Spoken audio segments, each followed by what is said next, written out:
أكبر خوف بيقابل مرضى السكر هي كلمة القدم السكري، لأن ده بالنسبة لهم بيمثل مشاكل زي الغرغرينة ممكن ينتج عنها لا قدر الله حدوث بتر في الأصابع أو القدم، أو حتى بتر كبير زي تحت أو فوق الركبة.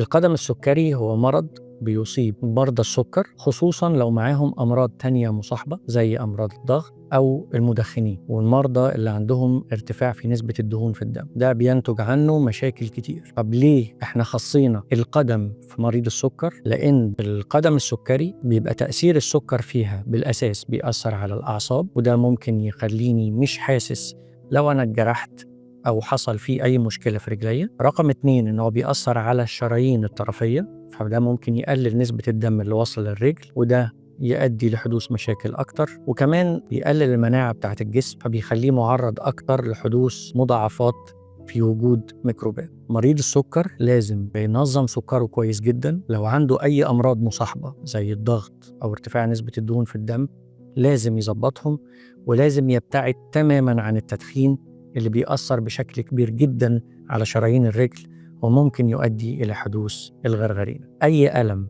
تحس بيه في رجلك لو أنت مريض سكر لازم تكشف بدري عشان تتجنب حدوث المضاعفات، وأخطرهم لا قدر الله الغرغرينة اللي ممكن ينتج عنها بتر.